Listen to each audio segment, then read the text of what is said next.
Hello, Internet, and welcome back to Story Nook. I am once again reading really early in the morning because I didn't record anything last night, but also today's video came out, but Saturday, I don't know if I'm going to be recording. I'm going to have one of my nieces with me, so probably won't be recording Saturday. But we're going to be reading The Wizard of Oz by L. Frank Baum with pictures by W.W. Dinslow. So go ahead, grab your tea, your coffee, your hot cocoa, whatever it is you want to read, and we're going to be reading, chapter 18, which is, 10, 5, 6, 7, 8, Away to the South. I wanted to make sure, because Chapter 16, I read Chapter 17's thing, which is on page 168, and this copy I got from the Internet Archive. My brain is running a little bit slow. But here we are with our first page, which has the Scarecrow with his head filled with pins. I'm just sitting here like, ooh, I am so smart. Placebo thing works great, don't it? Dorothy wept bitterly at the passing of her hope to get home to Kansas again. But when she thought it all over, she was glad that she had not gone up in the balloon. And she also felt sorry for losing Oz, and so did her companions. The Tin Woodman came to her and said, "Truly, I should be ungrateful if I failed to mourn for him who gave me my lovely heart.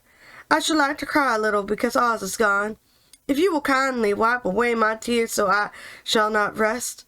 "With pleasure," she answered, and brought a towel at once. Then the Tin Woodman wept for several minutes, and she watched the tears carefully and wiped them away with the towel. When he had finished, he thanked her kindly and oiled himself thoroughly with his jeweled oil can to guard against a mishap. The Scarecrow was now the ruler of the Emerald City, and although he was not a wizard, the people were proud of him. For, they said, there is not another city in all the world that is ruled by a stuffed man. And so far as they knew, they were quite right. The morning after the balloon had gone up with Oz, the four travelers met in the throne room and talked matters over. The Scarecrow sat in the big throne, and the others stood respectfully before him. "We are not so unlucky," said the new ruler, "for this palace in the Emerald City belonged to us, and we can do just as we please. When I remember that short time I was up on a pole in the farmer's cornfield, and that now I am the ruler of this beautiful city, I am quite satisfied with my lot." "I also," said the Tin Woodman, "I am well pleased with my new heart, and really that was the only thing I wished in all the world." Are you gonna go back and get, like, your girl? Or is your girl dead? Or married to somebody else? You gonna go back and tell her what happened with, like, the little old lady she lived with who bribed the Witch of the East to keep your marriage from happening? "For my part, I am content in knowing I am as brave as any beast that ever lived. If not braver," said the Lion modestly. "If Dorothy would only be contented to live in the Emerald City," continued the Scarecrow, "we might all be happy together." "But I don't want to live here," cried Dorothy. "I want to go to Kansas and live with Aunt Em and Uncle Henry." "Well then, what can be done?" inquired the Woodman. The Scarecrow decided to think, and he thought so hard that the pins and needles began to stick out of his brains. Finally he said, "Why not call the winged monkeys and ask them to carry you over the desert?" "I never thought of that," said Dorothy joyfully. "It's just the thing. I'll go at once for the golden cap." When she brought it to the throne room, she spoke the magic words, and soon the band of winged monkeys flew in through the open window and stood beside her. "This is the second time you have called us," said the winged monkey, bowing before the little girl. "What do you wish?" "I want you to fly me to Kansas," said Dorothy, but the Monkey King shook his head. "That cannot be done," he said. "We belong to this country alone, and cannot leave it. There has never been a winged monkey in Kansas yet, and I suppose there will never be. But they don't belong there. We shall be glad to serve you any way in our power, but we cannot cross the desert. Goodbye." And with another bow, the Monkey King spread his wings and flew away through the window, followed by all his band. Does this still count as her second wish?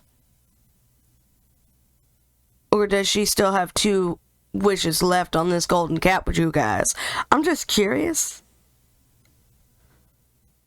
Dorothy was almost ready to cry with disappointment. "I have wasted the charm of the golden cap to no purpose," she said, "for the winged monkeys cannot help me." "It is certainly too bad," said the tender-hearted woodman. The Scarecrow was thinking again, and his head bulged so horribly that Dorothy feared it would burst.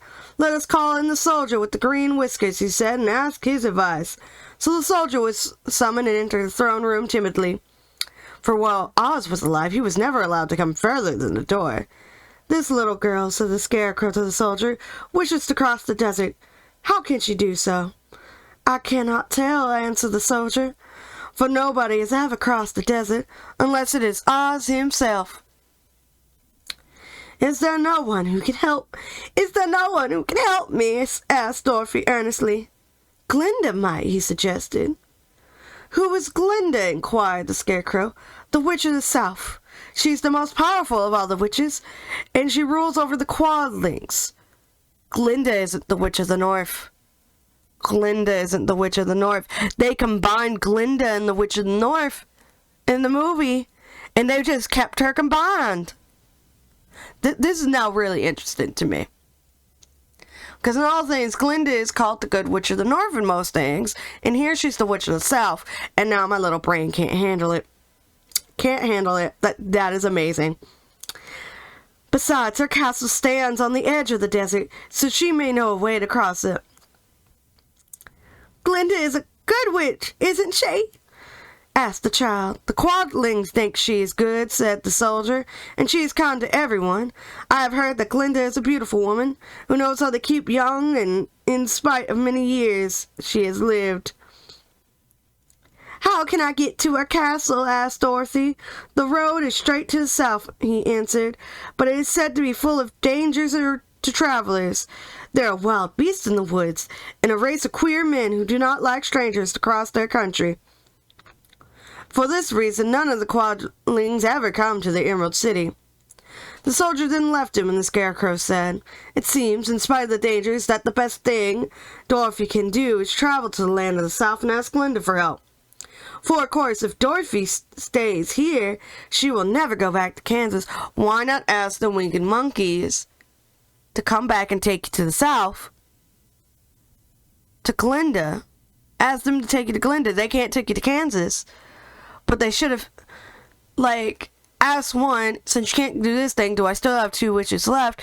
And 2, can you take me to Glinda? I would have done that. "You must have been thinking again," remarked the Tin Woodman. "I have," said the Scarecrow. "I shall go with Dorothy," declared the Lion, "for I am tired of your city and long for the woods and the country again. I am really a wild beast, you know. Besides, Dorothy will need someone to protect her." "That is true," agreed the Woodman. "My axe may be of service to her, so I also will go with her to the land of the South." "When shall we start?" asked the Scarecrow. "Are you going?" they asked in surprise. "Certainly. If it wasn't for Dorothy, I should never have had my brains. She lifted me from the pole in the cornfield and brought me to the Emerald City, so my good luck is all due to her, and I shall never leave her until she starts back to Kansas for good and all." "Thank you," said Dorothy gratefully. "You are all very kind to me, but I should like to start as soon as possible." "We shall go tomorrow morning," returned the Scarecrow. "So now let us all get ready, for it will be a long journey." See? So you can only call the winged monkeys twice. So it's a call They only answer to the call and the first command given, even if it's something they can't do. Which kind of sucks, so. Damn. Which they stayed longer. So that they're like, let's take Dorothy to the south. But that is Chapter 18, Away to the South.